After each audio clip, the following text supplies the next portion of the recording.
Yeah.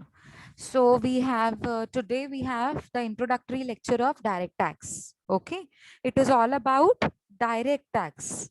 So you have to understand the first lecture that I took was related to the difference between direct tax and indirect tax. Do you remember? Can you help me out with the difference between direct tax and indirect tax? Okay, before that let me just give you what all things that we are going to cover in the what to say subject of direct tax. So this is the first slide that we have. The first slide that we have is the syllabus of direct tax. So these are 10 chapters that we need to cover in one subject, direct tax. Meaning of tax types and definitions. Second chapter will be residential status and scope of total income. Third chapter will be exempted incomes. Fourth chapter will be income from salary. Next will be income from house property. Your next chapter will be income from business and profession, followed by capital gains and income from other sources. And then you have deductions of section 80. The last one is GTI, that is GTI and NTI is gross total income and net taxable income. So here in this direct tax, we will cover all these 10 chapters. Don't worry, it's like 10 chapters, but then few of the chapters are very easy. Okay.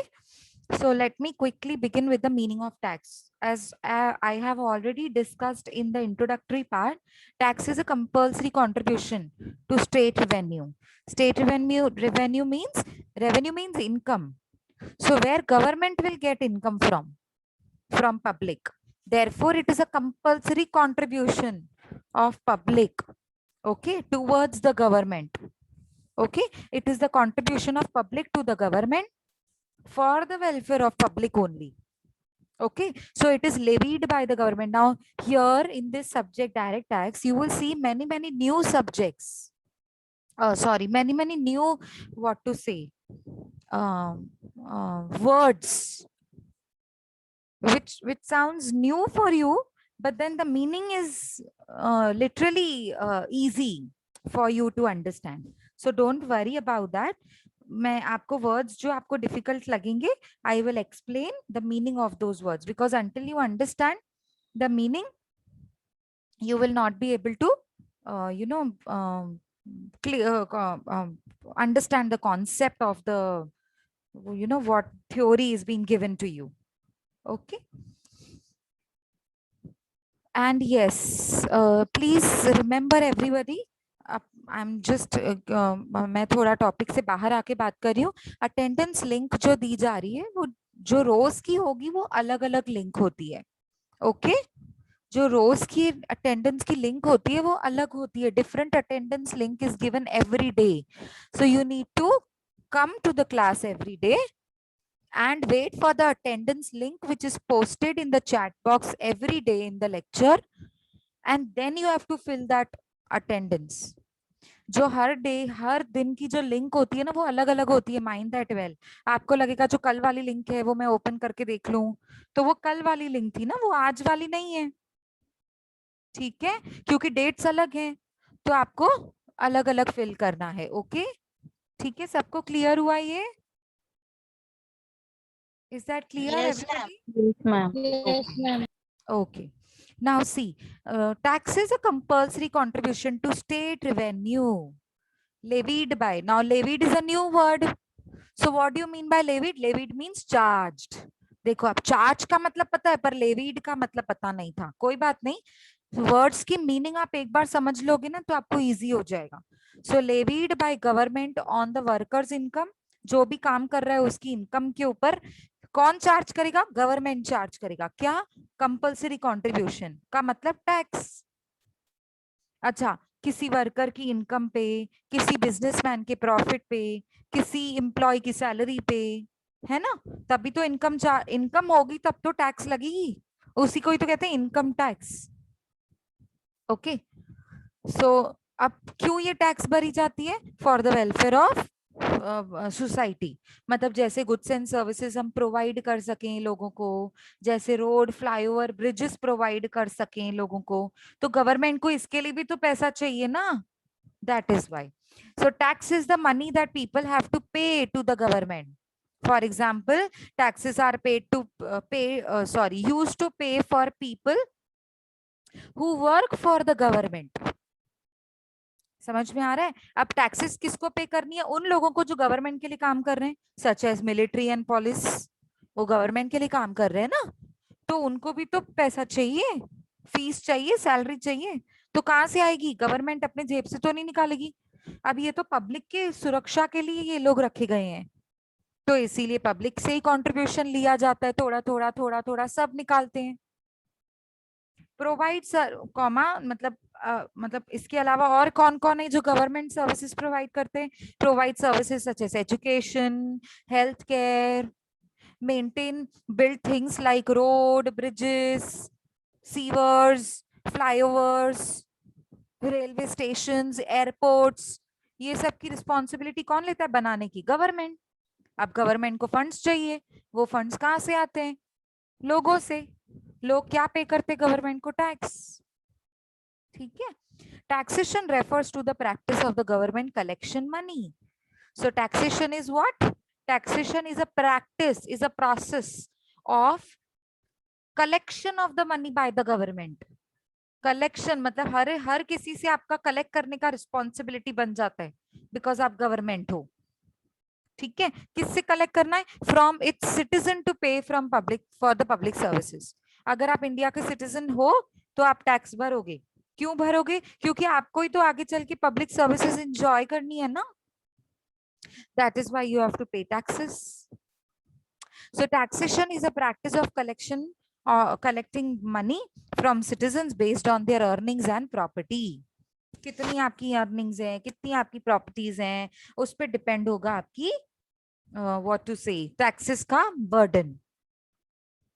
Okay. Next is, अभी आपको एक छोटा सा chart दिखेगा जिसमें it is very very clear there are two types of taxes. One is direct tax and other one is indirect tax. So I hope by now you understand what is direct and indirect. Come on, quickly tell me what is direct tax. Direct जो हमारा income से जाता है, Very good, और very good. Indirect जो product Yeah, कुछ goods, yeah, things के services. वजह से Very जाता है good, वो। very good. Who answered me? I could not see the list of the participants. Who answered me? Ankita. Ankita, very good, bacha, very good. Well done, very good. So we have types of taxes, which is direct and indirect, and it was clearly mentioned by Ankita, right? Yes, ma'am. Yes. So it was clearly mentioned by her the difference between direct tax and indirect tax. Direct means which goes right away from me to the government. But indirect tax, between me and the government, there is one stop. There is one agent, you can say.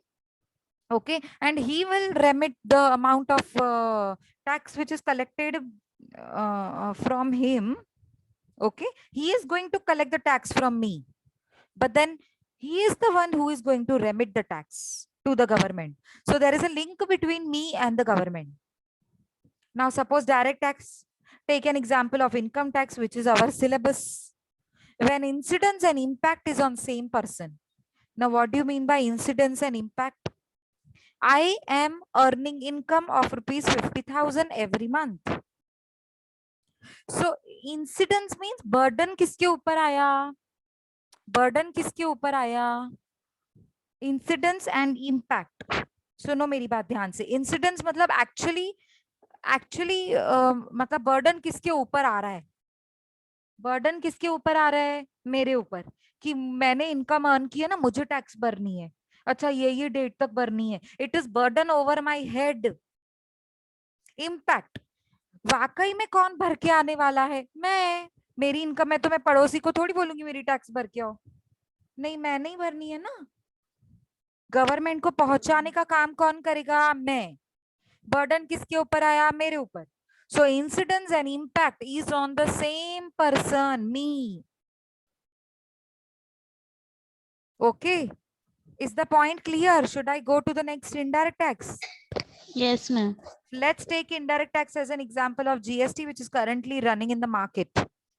अब वो पुराना value added taxes वो बंद हो गई, VAT बंद हो गई, सर्विस टैक्स बंद हो गई, सब बंद हो गई। अब एक ही टैक्स लगती है, जीएसटी। तो इसीलिए जीएसटी का मतलब क्या होता है? Goods and services tax. अब देखो, गुड्स भी आ गए, इसमें सर्विसेज भी आ गए, दोनों आ गए। सो लेकिन इनडायरेक्ट टैक्स में फर्क क्या होता है? When the incidence and impact is on the when incidence and impact is not on the same person. Not here, the word not is very different, very important. You want, I can change the color of this word not, but then later on, because I have made this picture in diagram.com. एक website होती है जिसपे हम सिर्फ diagrams बना सकते हैं, तो मैंने ये वहां से बनाया है, इसीलिए मैं इसको यहाँ पे चेंज नहीं कर पाऊंगी कुछ भी। ठीक है, साइज छोटा बड़ा कर सकती हूँ ज्यादा से ज्यादा, ठीक है, वो भी आउटर फॉर्म में। इसका साइज बड़ा छोटा करना हो तो मैं नहीं कर सकती। So I hope it is already clearly visible. And ये जो नॉट है वो बहुत इंपॉर्टेंट है। अगर मैंने इसको कलर नहीं भी किया तो अगर आप पढ़ेंगे दोनों के बीच में डिफरेंस, तो ये वर्ड नॉट ही है। तो जब impact and incidence is not on the same person. Now take an example, incidence, burden किसके ऊपर आता है? बर्डन किसके ऊपर आता है? किसी और के ऊपर आता है। लेकिन इम्पैक्ट भरना किसको एक्चुअली में, किसके जेब से निकल रहा है? मेरे, किसी और के। Take an example, okay. Now I am going to, I mean take an example of cloth material shop, जहां पे ड्रेस मटेरियल्स मिल रहे हैं, ओके, टेक्सटाइल मटेरियल मिल रहा है। टेक्सटाइल के शॉप पे मैं चली गई, स्टोर पे मैं चली गई, अब मैंने ड्रेस मटेरियल खरीदा। अब जो बिल मुझे बनाकर दिया सामने वाले ने, उस पे लिखा हुआ है इंक्लूसिव ऑफ 12% जीएसटी। समझ आ रहा है सबको? इंक्लूसिव ऑफ जीएसटी लिखा हुआ है। मैंने टोटल अमाउंट पे कर दिया। सपोज मैंने ड्रेस लिया 2000 रुपीज का, उस पे जीएसटी चार्ज हुआ 500 रुपीज का। टेक एन एग्जाम्पल, 500 नहीं होता है 2000 पे, just I am giving you an example. तो मैंने सामने वाले को पे कितना किया? 2500। कितना पे किया? 2500। तो आप मुझे बताओ, टैक्स भरी किसने? किसके जेब से गई टैक्स? मेरे जेब से गई। हाँ, मेरे जेब से गई, मतलब इम्पैक्ट मेरे ऊपर आया। इम्पैक्ट मतलब कौन भर रहा है? अच्छा, मतलब किसके जेब से निकल रहा है? मेरे जेब से निकला। किसको गया? शॉपकीपर। शॉपकीपर। लेकिन शॉपकीपर ने तो मेरे से कलेक्ट किया टैक्स 500 रुपए का। 2000 अपने पास रखेगा, लेकिन 500 के लिए तो वो अलग अकाउंट बनाएगा ना टैक्स का। क्यों? क्योंकि वो टैक्स की रिस्पॉन्सिबिलिटी, वो रेमिटेंस, रेमिटेंस का मतलब होता है पहुंचाना, रेमिट करना। अभी आप फंड्स को रेमिट करते हो एक जगह से दूसरी जगह, तो ट्रांसफर करते हो ना, एक जगह से दूसरी जगह पहुंचाते हो ना, उसको ही तो कहते हैं रेमिटेंस। सो शॉपकीपर की रिस्पॉन्सिबिलिटी है हर एक कस्टमर से जो जो टैक्स लिया उसका एक अलग अकाउंट बनाना है टैक्स का। उसमें आप जिस जिस कस्टमर से जितना टैक्स ले रहे हो उसको अलग करते जाओ। अब 2500 उसने आपसे लिए, तो उसका काम है बिगिनिंग से ही, फर्स्ट स्टेज से ही 2000 अलग करना, 500 रुपए अलग करना। तो 2000 अलग उसके अपने जेब में जाएंगे, वो उसकी इनकम। लेकिन 500 रुपए तो उसकी इनकम नहीं है। He is just a link between me and the government, he is agent between me and the government. तो क्या करना है उसको? 500 रुपए उसने अलग किया और गवर्नमेंट को ड्यू डेट तक पहुंचा दिया। गवर्नमेंट टाइम देती है कि आप इतना इतना टाइम ले लो और मुझ तक ये सारा टैक्स पहुंचा देना। तो भरना किसको है? किसके पॉकेट से निकला? इम्पैक्ट किसके ऊपर पड़ा? कस्टमर। लेकिन इंसिडेंस, इंसिडेंस का मतलब होता है कौन रेमिट कर रहा है, गवर्नमेंट को पहुंचा कौन रहा है। बर्डन किसके ऊपर आया पहुंचाने का? गवर्नमेंट तक, शॉपकीपर। आप मुझे बताओ, impact and incidence is on different person, is on same person? क्या है इनडायरेक्ट टैक्स में? Different. Different person. Very good. So therefore, I believe this slide is very clear. So let us move to the next slide. What is tax? अब tax होता क्या है? Tax एक charge होती है, फीस चार्ज होती है गवर्नमेंट से ऑन प्रोडक्ट, इनकम, एक्टिविटी। कुछ भी ले लो, प्रोडक्ट के ऊपर भी तो चार्ज होता है ना, जीएसटी जिसे कहते हैं। इनकम के ऊपर चार्ज होता है तो उसे इनकम टैक्स कहते हैं। कोई और भी एक्टिविटी कर रहे हो आप, उसके ऊपर भी टैक्स चार्ज होती है। ठीक है। There are two types of taxes, direct and indirect. ये मैं ऑलरेडी आपको क्लियर कर चुकी हूँ। बट स्टिल इसमें क्या लिखा हुआ है? If taxes levied directly on the income और the wealth of the person, then it is direct tax. But indirect tax क्या होती है? it is the tax which is levied on the price of the goods or services. Okay जैसे GST, custom duty. ठीक है। Next, why tax is required? क्यों tax क्यों चाहिए आपको? टैक्स सिस्टम में क्यों होना चाहिए? Why is it required? Okay, clear हुआ? यहाँ पे क्या लिखा हुआ है? Why means reasons of the tax being in the system. Why tax is compulsory? देखते हैं कुछ reasons. The reasons for levy of tax. Levy मतलब चार्ज। लेवी मतलब गवर्नमेंट हमारे ऊपर टैक्स चार्ज क्यों करती है? is that the reason is that they constitute the basic source of revenue to the government. अब गवर्नमेंट को भी तो रेवेन्यू चाहिए, इनकम चाहिए देश चलाने के लिए। तो गवर्नमेंट पैसा कहाँ से लाएगी? टैक्स के फॉर्म में। Tax is a part of person's earning which is required to be paid to the government in order to generate revenue. अब ये तो वही हिस्सा है जो हर एक पर्सन अपनी जेब में से निकालकर गवर्नमेंट को देगा, तब तो गवर्नमेंट को रेवेन्यू जनरेट होगा ना। और जनरेट होगा तब तो गवर्नमेंट पब्लिक के वेलफेयर के लिए खर्चा कर पाएगी। Okay, it is mandatory liability for every citizen of the country. ठीक है, जिसका जो स्लैब में आ गया उसको मैंडेटरी टैक्स भरनी है, चोरी नहीं कर सकते। अगर टैक्स की चोरी करोगे तो रेड पड़ती है। मूवी देखी है रेड? मूवी देखी है किसी ने? नहीं देखी है? अगर किसी ने नहीं देखी है तो होमवर्क है, रेड मूवी देखो। वाह, देखो कितना इंटरेस्टिंग होमवर्क दे रही हूँ मैं आपको मूवी देखने का। हाँ, उसमें आपको बहुत कुछ क्लियर हो जाएगा। रेड कब पड़ती है? हाँ देखिए, किस किस ने देखी है? Raise your hands, come on, चलो बोलो किस किस ने देखी है? कम ऑन, वाह वेरी गुड। सिर्फ 2 बच्चे? 3? और ओ माय गॉड, सिर्फ 3 स्टूडेंट्स ने देखी है। चलो होमवर्क है आपके लिए, है ना? मूवी देखने का होमवर्क है। तो सब देखने वाले हैं आज रेड। ओके, ठीक है ना? चलो ओके, एनीवेज उसमें आपको ना क्लियर आइडिया आ जाएगी रेड कब लगती है और किसके ऊपर लगती है। ठीक है, छुपाई हुई इनकम है आपकी, सालों से टैक्स नहीं भरी है आपने, तो अब आपके ऊपर पेनल्टी चार्ज होगी।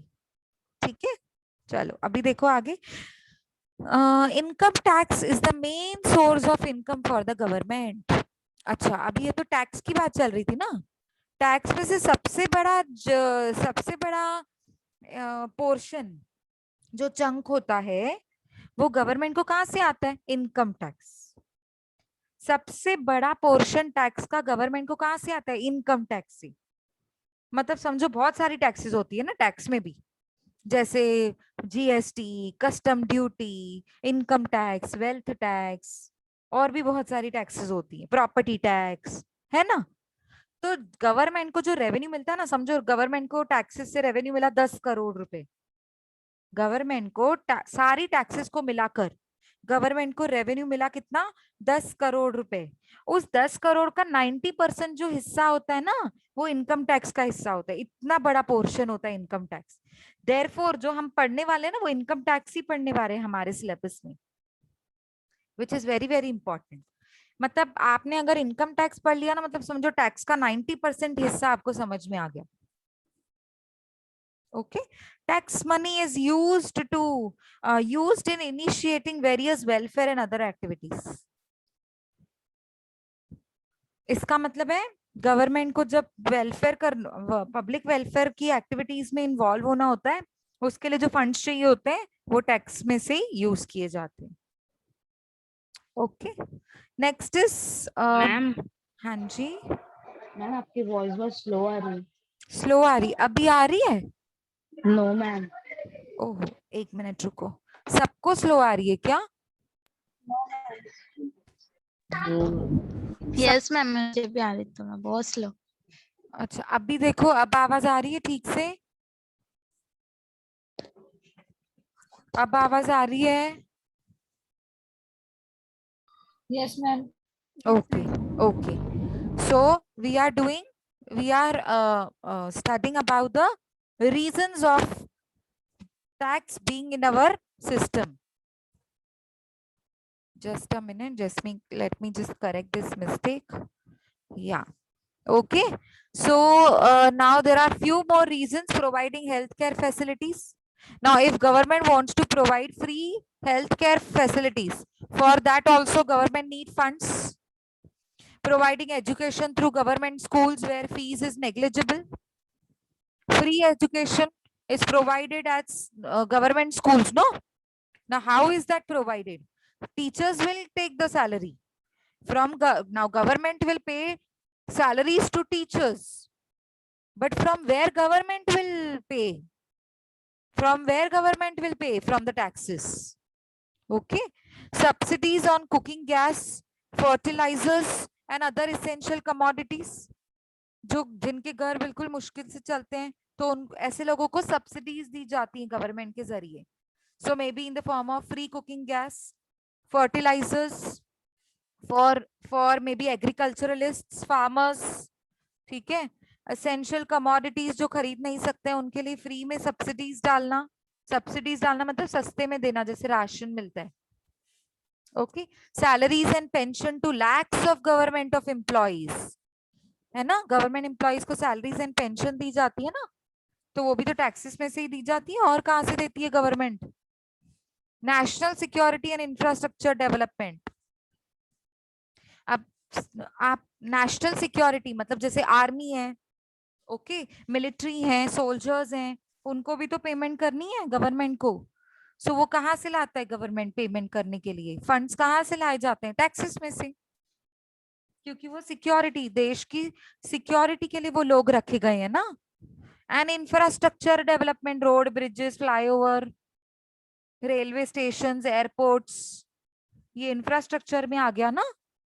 उसको डेवलप करने के लिए गवर्नमेंट को फंड्स चाहिए. Is it clear? So we were studying about tax and their reasons. Is this clear? There were 2 slides for the reasons of tax being in our system. Yes, is it clear? Shall we go further? Yes ma'am. Okay. Now we have few definitions which are directly related to the tax. Few definitions, very important and very easy. Okay. We have total 5, I think 5 definitions are there. This is second, this is third, fourth, and we have also fifth, income. Okay. Okay. So let me quickly begin with the definitions. Now first, SSC. What to call it as? Please repeat it after me, everybody. Say SSC. You are hearing? Yes, everybody, please repeat it out. Unmute yourself and repeat what the word I said. SSC. SSC. Yes, very good, very good. See, until you will say, you will not be able to, understand. पहले उसका pronunciation सीखो. Proper pronunciation is SSC. SSC. Yes, very good. Now, this is the new word that you are hearing about. What do you mean by SSC? SSC is a person. In taxation terms, SSC is a person. Then, ma'am, why do we refer person as SSC? Because SSC is that person from whom government has to take some money or government has to pay, government has to take or pay some money. That particular person is known as SSC. SSC means any sum of money, any sum, 5 lakhs, 2 lakhs, 2,000, 4,000, 1 rupee, any sum of money to be paid or to be collected from the government. Now you will say, ma'am, paying to the government is digestible because we pay to the government taxes and all. But when we take money from the government, yes, we take money from the government. Take an example of a situation where, you are not paying taxes on time. What will government do? If you are not paying tax on time, what will government do? Government will charge penalty, interest, yes or no, for late payment? Yes or no? Yes, ma'am. Yes, ma'am. So government has authority to charge interest on the delayed payments of the taxes. But if you are paying advance taxes, government is generating revenue because of you. Because of you, government is generating revenue before the due date. So mute, everybody mute. Mute करो संध्या, बेटा mute करो संध्या. खर्चा कैसे होता है रे? Okay, so when where I was, when you pay the taxes after the due date, government charges the interest amount from you. But when you pay taxes before the due date, in fact, government becomes happy because you have paid them before the due date. It is the amount that has been paid in advance. Therefore, suppose for 2 months you have paid in advance. So 2 months interest government will give you. See, अगर punishment मिलती है तो reward भी तो मिलता है. अगर government punishment देने के लिए बैठी है तो reward देने के लिए भी तो बैठी है. Both things has to be there in the system, no? कोई गलती कर रहा है तो punishment, किसी ने कुछ अच्छा कर दिया तो उसको awards and rewards मिलते हैं. होता है ऐसे सिस्टम में, तो टैक्स में भी ऐसे ही होता है. तो कुछ भी अगर गवर्नमेंट से आपको लेन देन बाकी है, सपोज अगर आपको लेन देन बाकी है 2 लाख रुपए की, 2,000 रुपए की, तो आप एसएससी हो. गवर्नमेंट से अगर कुछ लेना है तो भी आप एसएससी हो, गवर्नमेंट को कुछ देना है तो भी आप एसएससी हो. So assessee is that person who pay tax or any other sum of money under the provision of Income Tax Act 1961. Remember, Income Tax Act was made in 1961. Okay, this act has been amended number of times after 1961, but then act was made in 1961. Okay, the term SSC covers everyone who has assessed from his income. मतलब जो भी आपकी income है assess होगी. Assess मतलब check होगा, उसके ऊपर चेकिंग होगी इनकम के ऊपर. और अगर आपकी इनकम के ऊपर चेकिंग हुई और लायबिलिटी आ गई आपको टैक्स भरने की, मतलब आप कौन बन गए? एसएससी. ठीक है, देखो लिखा हुआ है the term SSC covers everyone. कौन कौन कौन इसमें कवर्ड होता है? Who has assessed for his income, the income of any other person for which he is accessible. किसी और की इनकम की रिस्पॉन्सिबिलिटी भी आपके ऊपर है. और द प्रॉफिट और लॉस ही हैज सस्टेन्ड, मतलब आपकी वजह से कुछ कंपनी में किसी को प्रॉफिट हुआ या लॉस हो गया. ठीक है, now that you know who as an assessee is, let us get deeper and understand the types of SSC as per the Income Tax Act 1961. Now we have 4 types of SSCs. First is normal SSC. Next is representative SSC. Third is deemed SSC, and fourth is SSC in default. We will understand one by one. Very simple. Don't take it, as it is being tough. It is very simple. You just have to understand the logic. Now what is normal SSC? Who is normal SSC?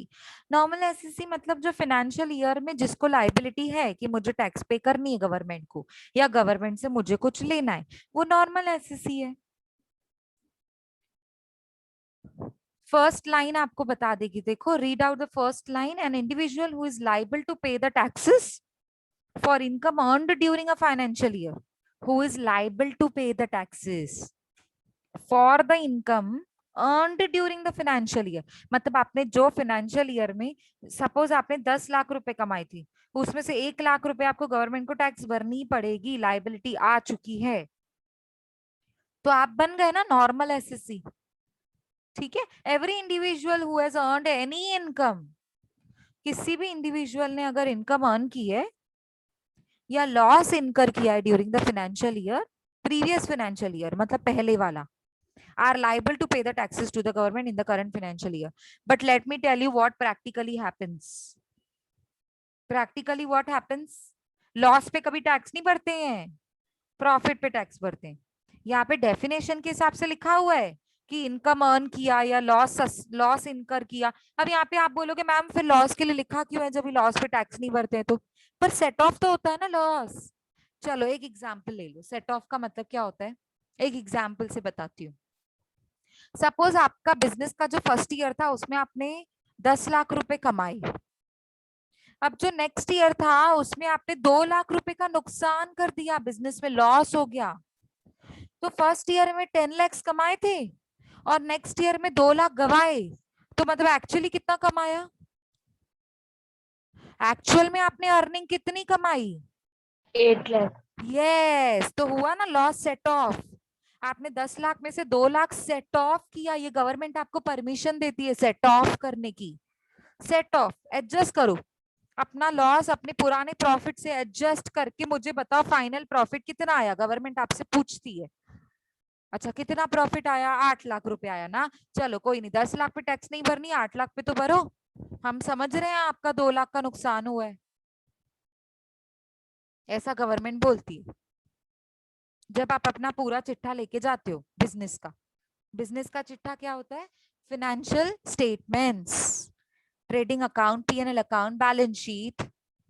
So these are you know, बोलते हैं ना हम घर का चिट्ठा कितना है, खर्चा पानी कितना है। सो दिस इज खर्चा पानी ऑफ बिजनेस, दिस शोज खर्चा पानी ऑफ बिजनेस। तो कहाँ से पता चलेगा खर्चा पानी बिजनेस का, ट्रेडिंग अकाउंट से पता चलेगा, पीएनएल से पता चलेगा, कितने एक्सपेंसेस हुए, कितनी इनकम्स हुई, पीएनएल से पता लग जाएगा, कितनी एसेट्स हैं, कितनी लायबिलिटीज हैं बिजनेस की, पता लग जाएगा बैलेंस शीट से। तो पता चल गया ना पूरा चिट्ठा। Is it clear now concept? Yes ma'am.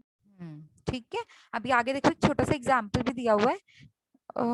देखो, all individuals who pay interest, penalty और who are suppose to get a refund from the government. मैंने बोला ना आपको, देखो जब आपको पे करना है गवर्नमेंट को तो भी आप एसएससी हो, लेकिन अगर आपको गवर्नमेंट कुछ रिफंड दे रही है, कुछ इंटरेस्ट पेमेंट दे रही है, खुश होके कि आपने एडवांस भर के दिया था, तो भी आप नॉर्मल एसएससी कहे जाओगे, are categorised as normal assessee. Say for an example, Mr. A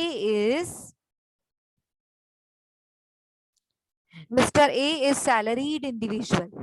अब मैंने सैलरी अर्न करी हुई है, who has been paying taxes on time over the past 5 years. अब आप बिल्कुल टाइम पे 5 years तक बिल्कुल टाइम पे आप गवर्नमेंट को टैक्सेस भर रहे हैं, तो आप कौन हुए, mister A can be considered as normal assessee. Mister A को क्या बोलेंगे हम, नॉर्मल एसएससी कहेंगे, under the definition of assessee of Income Tax Act 1961. See, that can be asked in MCQs. Income Tax Act belongs to which year? The act was made in which year? 1961 to 2014. Like that way, 4 options will be there. So you need to select 1961. Okay. I think let's take a break of at least 5-10 minutes. Then we will continue. Is that okay with everyone? Yes, ma'am. Okay. So we will begin after a break of 10, maybe say 10 minutes. That's okay? 10 minutes, okay? Yes, ma'am. Okay. So nobody is going to leave the lecture. let the lecture be on. You be in the lecture. Keep yourself on mute and come back after 10 minutes. Okay. The lecture is on. Don't skip the lecture. Don't leave the lecture. Okay. Yes. Are you there? Yes, ma'am. Okay. So let's begin. I hope you have understood normal SSC. Normal SSC का point clear है सबको? Yes, ma'am. Okay.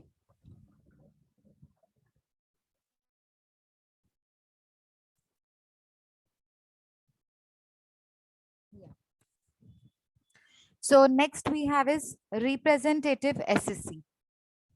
नाम से ही समझ में आ रहा है representative. मतलब आपके बिहाफ पे जो आपको असिस्ट कर रहे हैं, जो आपके रिप्रेजेंटेटिव हैं, उनके ऊपर जब लाइबिलिटी होती है टैक्स की, तो उसे कहा जाता है रिप्रेजेंटेटिव एसएससी. देखो, there may be a case in which a person is liable to pay tax for income or losses incurred by third party. Such a person is known as representative SSC, and that comes into picture when person liable for taxes is a non-resident, minor और lunatic. Non resident का मतलब example, अब मैंने किसी person को service दी जो कि non resident है, तो टैक्स एक्चुअली सर्विस किसको दी गई है? नॉन रेसिडेंट को. उससे टैक्स लेनी चाहिए ना. पर आप लाइबल क्यों हो? क्योंकि आप रेसिडेंट हो. आपकी गलती थी, आपने उनसे टैक्स क्यों नहीं लिया? तो now you are representing your customer which is who is non resident. Because he is non resident, हम उनसे तो नहीं बोल सकते हैं कि आप इंडिया में टैक्स भरो, क्योंकि वो इंडिया का सिटीजन ही नहीं है. लेकिन क्योंकि सर्विस आपसे उसने ली थी, तो आप तो क्लेम कर सकते थे ना. नहीं किया तो अभी आपके ऊपर लाइबिलिटी आएगी टैक्स भरने की. अच्छा, माइनर. आपने देखा होगा किसी माइनर के पेरेंट्स अगर आउट ऑफ इंडिया में हैं, उन्होंने अपने बच्चे को पढ़ाने के लिए इंडिया भेजा गार्डियन के साथ. सुना है गार्डियन कौन होता है? फॉर्म्स भी जब हम भरते हैं तो लिखा होता है फादर, मदर और गार्डियन लिखा होता है. Yes, ma'am. तो गार्डियन अगर है, अब गार्डियन की तो रिस्पॉन्सिबिलिटी नहीं है टैक्स भरना, लेकिन क्योंकि वो माइनर को इनकम जनरेट हो रही है अपने पेरेंट्स के जरिए, तो फिर तो वो गार्डियन ही रिस्पॉन्सिबल होगा ना. या फिर माइनर इनकम अर्न कर रहा है, माइनर अगर इनकम अर्न कर रहा है और उसका गार्डियन रिस्पॉन्सिबल होगा टैक्स के बेसिस पे, क्योंकि माइनर के ऊपर तो टैक्स लगती ही नहीं है. ठीक है, समझ में आ रहा है? अब आप बोलोगे माइनर भी इनकम अर्न कर सकते हैं. हाँ, अभी टीवी सीरियल्स में देखो, छोटे छोटे बच्चे होते हैं, वो इंडियन आइडल में बच्चे परफॉर्म करने आते हैं, जीत के जाते हैं, कैश प्राइजेस जीत के जाते हैं, है ना. होते हैं ना वो माइनर छोटे बच्चे होते हैं, डांस करने आते हैं. वो डांस का कौन सा प्रोग्राम चल रहा होता है, तो ऐसे जो प्रोग्राम्स चल रहे होते हैं जिसमें माइनर परफॉर्म करते हैं, then they win something out of that programme or the session, तो उसमें से उनको जो जनरेट होती है इनकम, अब उनके ऊपर तो टैक्स नहीं चार्ज कर सकते हम, इसीलिए उसके गार्डियन के ऊपर रिस्पॉन्सिबिलिटी आ जाती है. और ल्यूनेटिक का मतलब होता है जो मेंटली इल हैं, who are not mentally perfect. ठीक है, उनको कहते हैं lunatic. Such people will not be able to file taxes by themselves. अब ऐसे लोग तो अपने लिए टैक्स का फाइलिंग नहीं कर पाएंगे खुद से.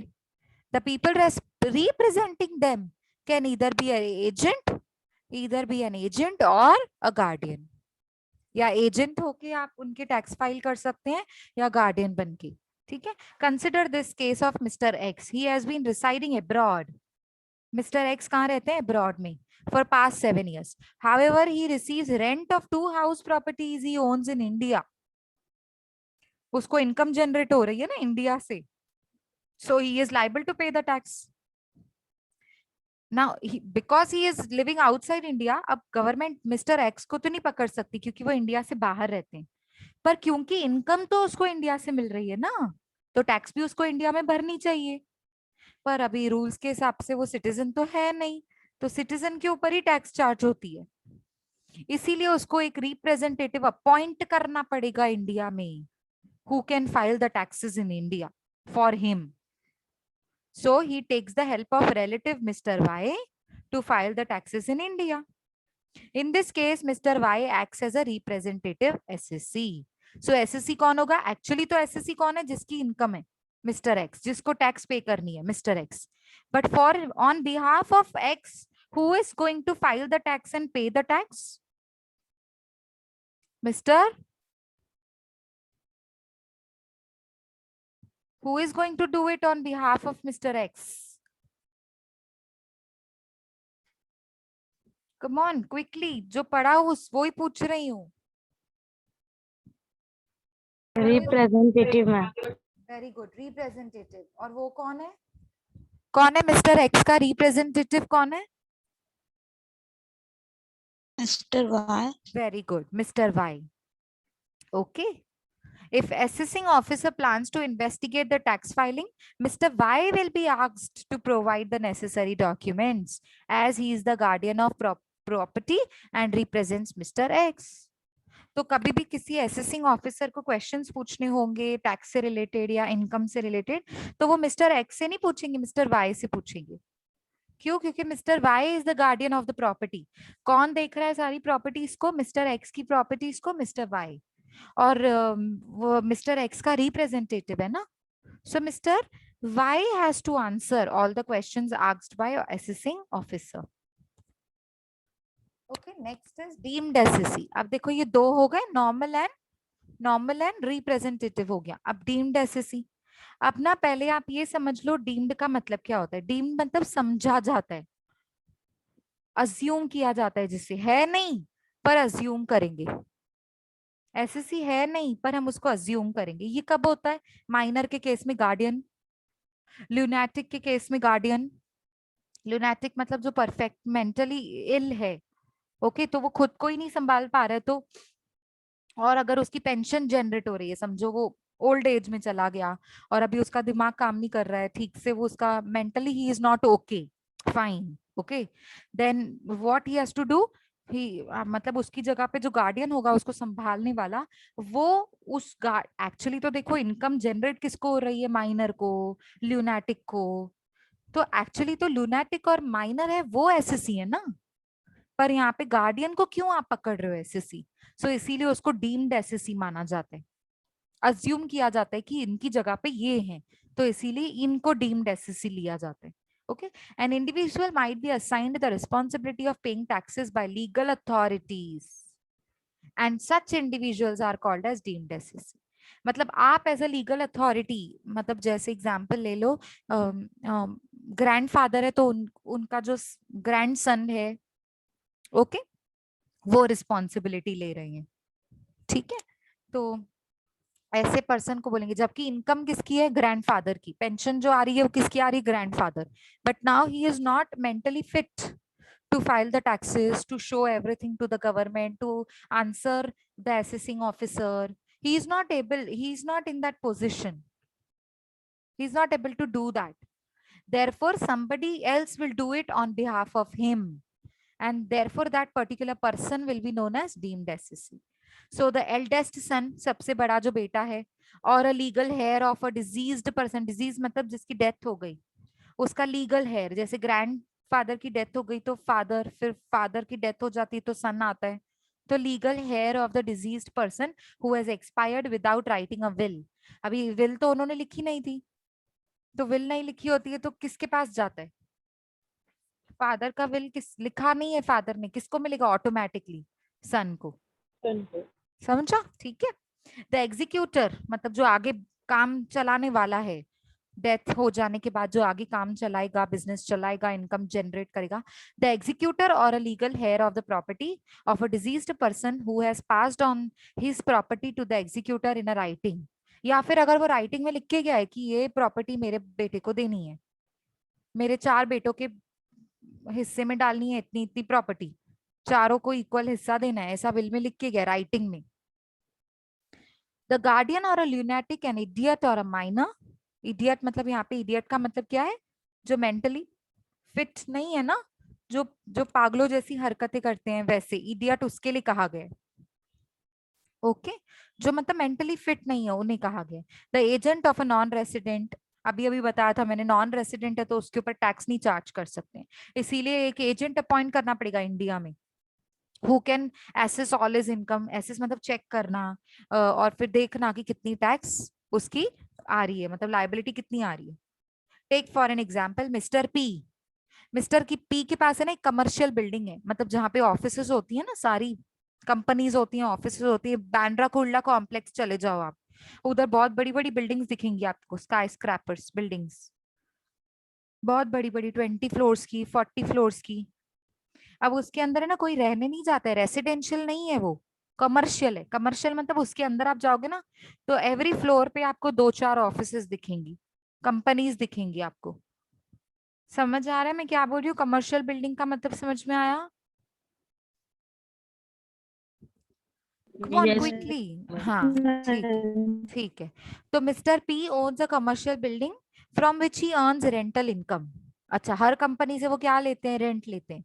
ही has prepared and signed a will stating that property should be handed over to his niece after his death. मतलब उन्होंने एक विल बना ली जिसमें उन्होंने क्या लिखा कि मेरे जाने के बाद मेरी नीस, नीस मतलब जैसे भाई की बेटी या बहन की बेटी, ठीक है, डॉटर, किसी की भी डॉटर, या तो भाई की डॉटर या तो बहन की डॉटर को ये सारा प्रॉपर्टी दे देना मेरे जाने के बाद। सो अपॉन हिज डेथ, अब उसकी डेथ हो गई, his niece will be considered as the executor of the property. अब सारा काम कौन संभालेगा? उसकी niece. So niece will be taken as a deemed assessee. अब देखो नीस तो है नहीं, कौन था इसका रियल ओरिजिनल, ओरिजिनल जो एसएससी था वो कौन था? प्रॉपर्टी का ओनर कौन था? Mr P. लेकिन अब वो क्योंकि नहीं है इसीलिए his niece will be treated as deemed SSC. So now from now onwards she will be responsible for paying taxes on the rental income thereon, अभी से, thereon मतलब अभी से, इसके बाद से। क्लियर हुआ deemed SSC? yes, ma'am. Yes, Okay. And the Yes, last one is SSC in default. SSC in default का मतलब होता है by any default आप ही SSC हो, आपको ही ये सारी स्टैट्यूटरी ऑब्लिगेशंस फुलफिल करनी पड़ेंगी। ऑब्लिगेशंस मतलब जो आपके ऊपर बर्डन आया है, स्टैट्यूटरी मतलब कंपलसरी बर्डन, गवर्नमेंट लॉस के जरिए जो बर्डन आपके ऊपर आया है वो आपको ही भरना पड़ेगा। ठीक है, अब ये कब होता है? कब होता है? एग्जाम्पल ले लो, अब मैं एक कंपनी में काम करती हूँ, सैलरीड पर्सन हूँ, तो अब गवर्नमेंट के पास है ना, ऐसे तो बहुत सारी कंपनीज है इंडिया में जहाँ पे बहुत सारे लाखों लोग एक एक कंपनी में काम करते हैं, लाखों लोग काम करते हैं ना एक एक कंपनी में। तो गवर्नमेंट के पास इतना टाइम थोड़ी है कि जाकर एक एक एम्प्लॉय से जाकर टैक्स वसूल करे सैलरी में से। नहीं तो कौन, तो क्या करती गवर्नमेंट? Shortcut method. क्या? कौन सी कंपनी है और कौन उस कंपनी का एम्प्लॉयर कौन है, अब उस एम्प्लॉयर को कह दिया कि आप है ना सारे एम्प्लॉयज की टैक्स काटकर मुझ तक पहुंचा देना। ये इजी है ना? एक एम्प्लॉयर को पकड़ना इजी है कि लाखों एम्प्लॉयज को पकड़ना इजी है? One employer. One employer. So what government will do? Government will take a shortcut method of taking help of one employer instead of asking to hundreds or lakhs of employees. तो एक employer की responsibility बनती कि सारे employees की salary में से tax deduct करने का और गवर्नमेंट तक पहुंचाने का। तो एसएससी एंड डिफॉल्ट, एम्प्लॉयर बन गया मतलब वो बाय डिफॉल्ट वो एसएससी बन गया। अगर आप एम्प्लॉयर बन गए किसी कंपनी के, आप बाय डिफॉल्ट, खुद ब खुद बाय डिफॉल्ट, कोई बोले ना बोले, बाय डिफॉल्ट आप एसएससी बन गए अपने आप, बोलते ना ऑटोमेटिकली, बाय डिफॉल्ट। ठीक है, तो फॉर एन एग्जाम्पल यहाँ पे देखो, पढ़ो बहुत अच्छे से समझ में आएगा।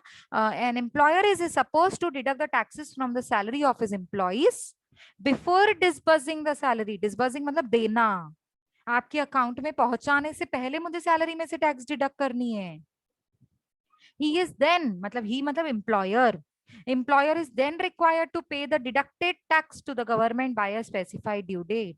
अब वो मैंने अपने जेब में नहीं डालनी है, मैं एम्प्लॉयर हूँ, मैंने टैक्सेस कलेक्ट करी हुई है, सैलरी जितने भी मेरे एम्प्लॉइज हैं उनकी सैलरी में से काटकर, जो भी टैक्स काटकर होता है मैंने दे दी आपको सैलरीज। अब जो मेरे पास टैक्स का अमाउंट जमा हुआ है वो मुझे अपने पास नहीं रखना, I will have to remit it to the government by a specified due date. Is that clear everyone? Yes, ma'am. हाँ, अगर एम्प्लॉयर ने आपको ड्यू डेट मतलब गवर्नमेंट को अगर ड्यू डेट तक नहीं डिपॉजिट किया, he will be considered as assessee in default. Default में आ गए, ब्लैक लिस्ट में आ जाते हैं ना हम. अभी स्टूडेंट्स को बोलते हैं ब्लैक लिस्ट लग गई है. ब्लैक लिस्ट का मतलब क्या होता है? जिनकी अटेंडेंस मिनिमम क्राइटेरिया से कम होती है, तो ब्लैक लिस्ट में नाम आ जाता है ना उनका. समझ आ रहा है कि नहीं? Yes, ma'am. हाँ, तो वो एसएससी इन डिफॉल्ट में आ गए. इन डिफॉल्ट मतलब वो ब्लैक लिस्ट में आ जाते हैं, मतलब अभी उनके ऊपर इंटरेस्ट चार्ज होगा, रेट लगेगी उनके ऊपर, पेनल्टी चार्ज होगी, चेकिंग होगी कि लेट पेमेंट क्यों कर रहे हैं एम्प्लॉयर्स. ठीक है. सो एसएससी इन डिफॉल्ट तब बनेंगे जब आप ड्यू डेट के अंदर एम्प्लॉयज का जमा किया हुआ टैक्स एज एन एम्प्लॉयर अगर आप नहीं भर रहे हो टाइम पे गवर्नमेंट को, तो आप कौन बन जाते हो? SSC in default. क्लियर हुआ? This was Yes. all about SSC. Okay. So SSC 4 types होते हैं. Normal SSC, रिप्रेजेंटेटिव एसएससी, इसमें थर्ड पार्टी इन्वॉल्व होती है. डीम्ड एसएससी, जैसे डेथ के बाद या राइटिंग में या विल के बाद किसी को अगर आपने अपनी property they the. SSC in default, time से आपने किसी की जमा की हुई टैक्स आपने टाइम से नहीं भरी. ठीक है. अभी असेसमेंट. असेसमेंट का मतलब देखो मैं पहले बता देती हूँ. असेसमेंट, फिर असेसमेंट ईयर होता है, फिर प्रीवियस ईयर होता है. तो आज हम ना प्रीवियस ईयर तक करेंगे, फिर कल कंटिन्यू करेंगे. Is that okay? Previous year तक कर लें. सिंपल है, बहुत इजी है. यहाँ तक एक एक स्लाइड है. चलो देखो असेसमेंट. कौन बताएगा असेसमेंट का मतलब क्या होता है? बाकी सब छोड़ो, जो लिखा हुआ है वो सब छोड़ दो. Can anybody tell me what do you mean by assessment?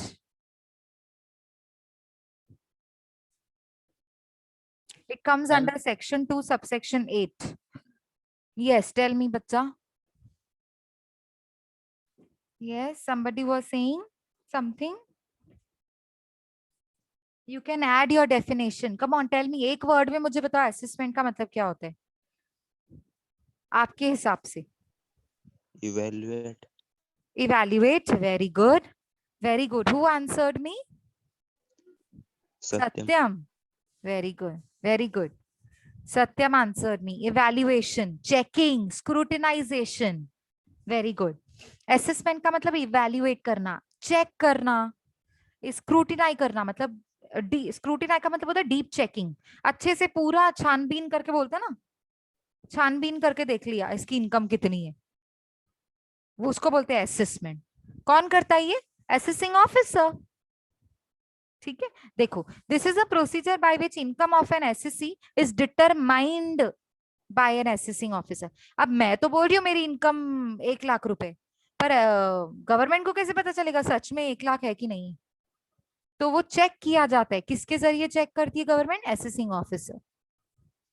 It may be by the way of normal assessment, normal assessment भी कर सकते हैं, या फिर or by a way of reassessment. फिर से री मतलब फिर से पहले मुझे डाउट आया, नॉर्मल असेसमेंट किया, मुझे डाउट आया, तो फिर से री असेसमेंट किया. फिर से असेसमेंट करना इज नोन एज री assessment of an income previously assessed. री असेसमेंट कौन सी इनकम पे होती है? जो ऑलरेडी एक बार असेस्ड हो चुकी है. क्लियर हुआ? Yes, ma'am. Very good, very good. For an example, mister Bharat, एक पर्सन है mister Bharat, earning income from 3 different sources. Salary में से भी अर्न करता है, फिर शाम को है ना उसका एक छोटा मोटा बिजनेस भी है, वो उसमें से भी अर्न कर लेता है, फिर बैंक में ना उसने एफडी रखवाई हुई है, उसमें से भी उसको इंटरेस्ट मिलता है. हो गए ना 3 डिफरेंट सोर्सेस में से उसको इनकम जनरेट होती है. While payment of tax he must calculate the total income earned by him from all 3 sources collectively known as assessment. अब उसको जब टैक्स भरने का टाइम आएगा तब उसको टोटल इनकम कैलकुलेट करनी पड़ेगी ना. He should calculate the total income. ऐसे नहीं सिर्फ सैलरी का टैक्स वो भर रहा है, बाकी बिजनेस की इनकम का वो टैक्स ही नहीं भर रहा है, ऐसे काम नहीं चलेगा. He should calculate the total income.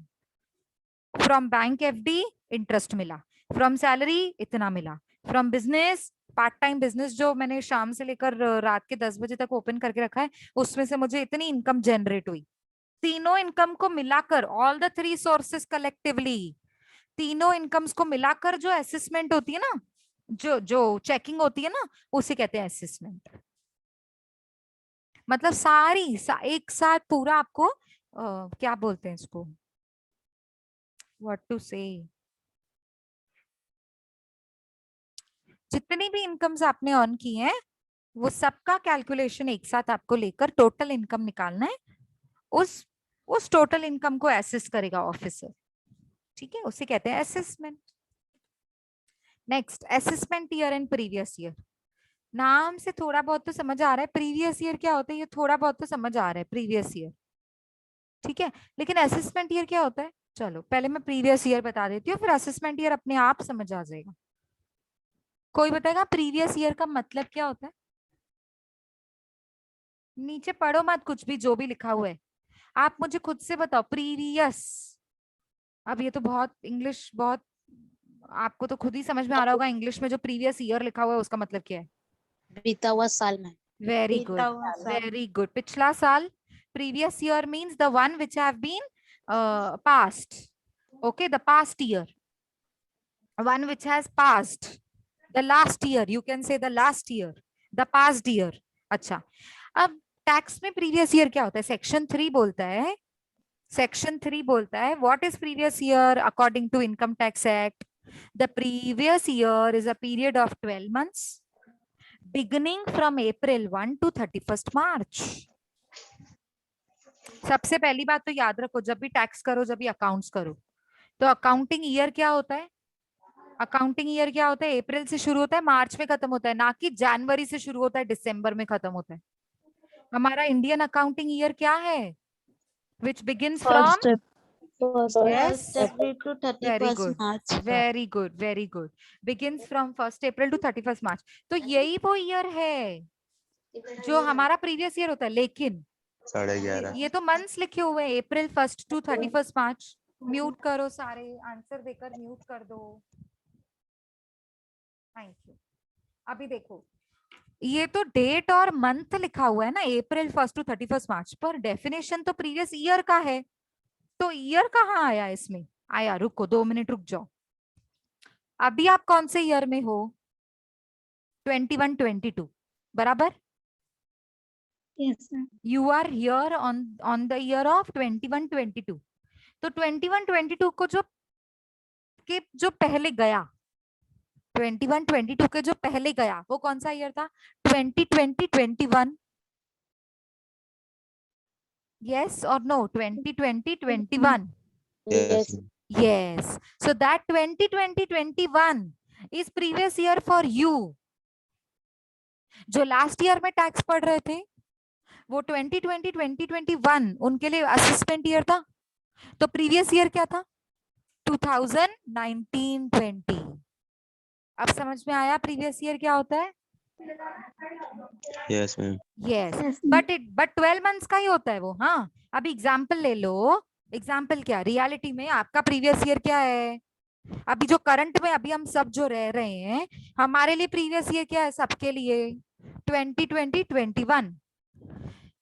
12 months का ही होता है ये, तो which will begin from 1st April 2020 and ends on 31st March 2021। और अभी शुरू कहां से होगा? उस जो अभी शुरू हुआ ना, 1st April 2021 to 31st March 2022, उसे कहते हैं असेसमेंट ईयर। मतलब जो प्रीवियस ईयर के बाद आता है ना, उसे कहते हैं असेसमेंट ईयर, मतलब current year. Current financial year को बोलते हैं असेसमेंट ईयर टैक्स की लैंग्वेज में। टैक्स के टर्म्स में सेक्शन 2 सबसेक्शन 9 ब्रैकेट मतलब subsection, section 2 subsection 9 says assessment year का मतलब होता है which comes after previous year। तो आफ्टर प्रीवियस ईयर मतलब करंट ईयर। आया समझ में? शॉर्ट में सबको समझा असेसमेंट ईयर क्या होता है, प्रीवियस ईयर क्या होता है? Yes, ma'am। Yes, ma'am. हाँ, तो अभी ऑफिशियली देखो क्या लिखा हुआ इधर, it is the in the income tax act the previous year is a period of 12 months beginning from April 1 to 31st March। अच्छा, असेसमेंट ईयर भी ऐसे ही होता है. हाँ, assessment year is also a period of 12 months, but it follows the previous year. Assessment year वो होता है जो प्रीवियस ईयर को फॉलो करता है. पीछे, फॉलो मतलब पीछे. और मतलब इसका मतलब क्या हुआ, इसका मतलब क्या हुआ, प्रीवियस ईयर पहले आता है, असेसमेंट ईयर बाद में आता है. ठीक है, तो assessment year is a period of 12 months, 12 months period following the previous year, during which the assessee has to file the returns of income.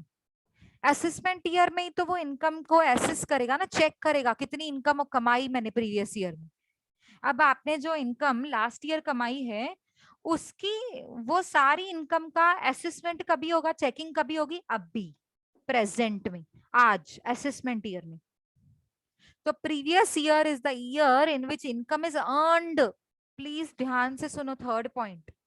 The previous year is the year in which income is earned, and the assessment year is the year in which income is charged to tax. ये second point देखो. ये दो lines अगर आपने समझ ली ना, मतलब पूरा डेफिनेशन समझ में आ जाएगा. प्रीवियस ईयर में क्या करते हैं, प्रीवियस ईयर ही वो ईयर होता है जिसमें आप इनकम अर्न करते हो, कमाते हो. लेकिन असेसमेंट ईयर कौन सा ईयर होता है जिसमें आप इनकम को टैक्स, इनकम के ऊपर असेसमेंट करते हो, चेकिंग करते हो, और उसके ऊपर टैक्स लगती है, गवर्नमेंट उसके ऊपर टैक्स लगाती है. मतलब आपको पिछले साल की कमाई हुई इनकम पे टैक्स कभी भरनी है, असेसमेंट ईयर में. Very good, assessment year. पिछले साल की कमाई हुई इनकम, प्रीवियस ईयर की अर्न की हुई इनकम पे टैक्स कभी भरनी पड़ती है, असेसमेंट ईयर में. ठीक है, सो देखो यहाँ पे लिखा हुआ है, income of a previous year is taxable in the assessment year which is year immediately succeeding a previous year.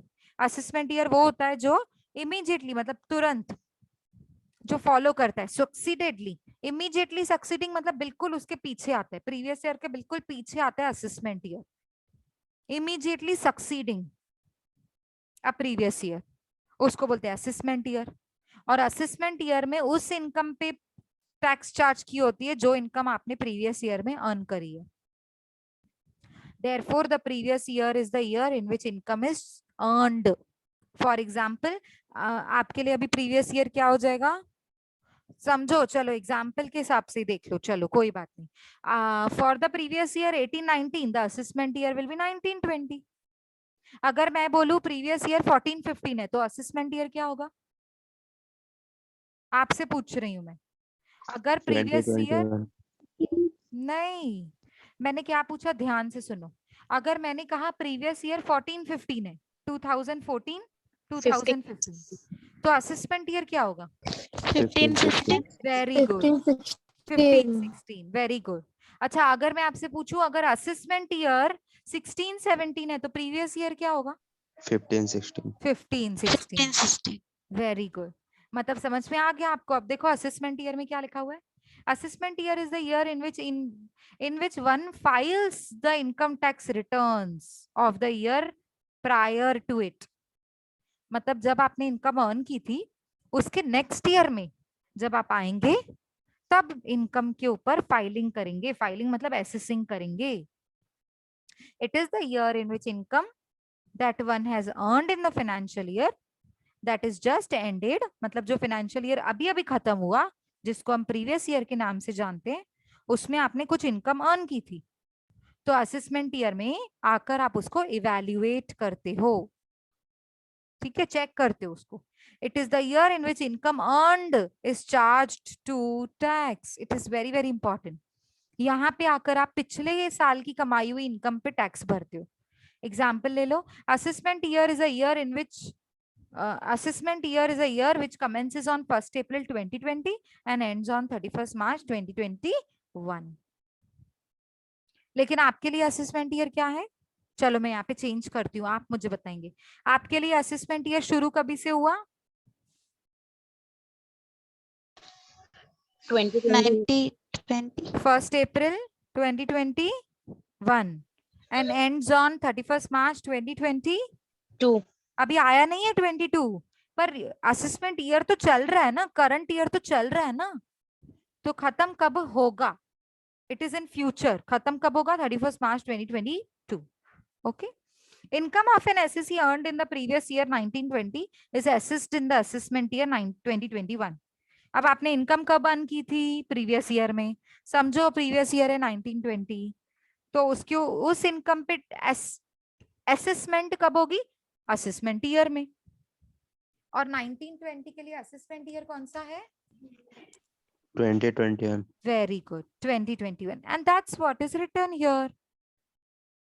Okay, so next point पे क्या लिखा हुआ है? बहुत सिंपल पॉइंट लिखी हुई है, उसे और समझ में आ जाएगा. ये वो साल होता है assessment year which falls immediately after the previous year. So tax is to be paid in the assessment year for the income earned during the previous year. आपको ऐसी इनकम पे टैक्स भरनी पड़ती है असेसमेंट ईयर में जो आपने पिछले साल कमाई थी. आया समझ में? क्लियर हुआ सबको? Yes. So it was assessment year section 2 subsection 9 and previous year section 3. तो दोनों मतलब it both goes hand in hand together. तो मतलब इसमें ना आपको ये समझना है कि प्रीवियस ईयर क्या होता है और असेसमेंट ईयर क्या होता है. अगर आप प्रीवियस ईयर समझ लोगे तो असेसमेंट ईयर ऑटोमेटिकली समझ में आ जाता है. Is that okay everyone? Any doubts? No doubts, ma'am. No, ma'am. Very good, very good. चलो बहुत अच्छा. तो अभी हमारे पास और क्या क्या है इस चैप्टर में करने के लिए? पर्सन का डेफिनेशन है, थोड़ा लंबा है ये, देख रहे हो? 3 पेजेस का डेफिनेशन है, एक्चुअली 4 क्योंकि मैंने एग्जांपल्स भी दिए हैं. और फिर उसके बाद है इनकम का डेफिनेशन, और फिर है tax planning and tax avoidance का मतलब क्या होता है, टैक्स रेट्स कैसे लगाए जाते हैं. ये करंट स्लैब है. हाँ, अभी एग्जैक्टली जो मार्केट में चल रहा है ना, ये वो. एक बात मैं आपको बता दूं, टैक्सेशन एक ऐसा सब्जेक्ट है जो अभी मार्केट में हो रहा है. सब कुछ आप प्रैक्टिकली वही सीखते हो. इतना इंटरेस्टिंग सब्जेक्ट है, कुछ भी पुराना नहीं सीखते हो. जो अभी मार्केट में चल रहा है ना, बिल्कुल अभी ये चल रहा है. जब आप इनकम अर्न करोगे ना, अगर आपकी 2.5 लाख तक इनकम है, आपके ऊपर टैक्स नहीं लगेगी. अभी की बात बता रही हूँ मैं. और अगर आपने 2.5 लाख से 5 लाख के बीच में आते हो, आपकी इनकम इसके बीच में आती है, तो आपके ऊपर 5% टैक्स लगेगा. और अगर आपकी इनकम 5 लाख से 10 लाख के बीच में आ रही है, तो 20 लाख का टैक्स लगेगा. सॉरी, 20% का टैक्स लगेगा. और अगर आपकी इनकम 10 लाख से ऊपर है और 50 लाख के बीच में है, तो 30% टैक्स लगेगा. ये एनुअली बोल रहे हैं. हाँ, annually 2.5 lakh annually, per month नहीं. आया समझ में? Yes, ma'am. Yes, हम्म. ma'am. तो आया मुझको मिलेगा. एक्चुअली ये लास्ट ईयर का मैंने बनाया था ना ये पीपीटी, तो मैंने ये 1920 2021 है ना, लास्ट ईयर का लिखा है. तो मैं इसको चेंज कर दूंगी, डोंट वरी. मुझे एक बार चेक कर लेने दो कि इसमें कुछ चेंजेस आई हैं क्या. मतलब कभी कभी 5 को ये लोग 6 भी कर देते हैं, 20 को 19 भी कर सकते हैं. तो वो सिर्फ मैं एक बार चेक कर लेती हूँ, और फिर मैं ये ईयर आपको चेंज करके दे दूंगी स्लाइड में, डोंट वरी. क्योंकि अभी हमारा प्रीवियस ईयर क्या है? 2021. और असेसमेंट ईयर क्या है? 21-22. ठीक है, तो हमको अपने प्रीवियस ईयर और असेसमेंट ईयर से लेना देना है ना, लास्ट ईयर से थोड़ी. और ये इनकम टैक्स स्लैब रेट्स हैं जिनको और थोड़ा अच्छे से उसने क्लियर किया है. ठीक है, और फिर ये एक एग्जाम्पल है, और फिर रीबेट का मतलब क्या होता है वो भी मैं आपको बता दूंगी. And then my chapter will be over. 2 more lectures like today, and then this chapter will also be over. ठीक है, अभी हम वाइंड अप कर सकते हैं. कुछ डाउट्स हैं? No, ma'am. ठीक है, तो No हम doubt. नेक्स्ट लेक्चर से शुरू करेंगे पर्सन के डेफिनेशन से. बहुत इजी है, बहुत, सिर्फ थोड़ा लेंथी है, पर इजी इतना है कि आप बोलोगे मैम ये तो सभी हमने पहले 12th स्टैंडर्ड में भी पढ़ा हुआ है. ठीक है, चलो. अटेंडेंस सबने फिल कर दिया? Yes, ma'am. Okay. So I think now I can wind up. कल मिलते हैं, ठीक है? कल लेक्चर के लिए फिर से हम मिलेंगे और ये चैप्टर पूरा करेंगे. Till then take care and stay safe. Bye everybody. Bye, ma'am. या बाय.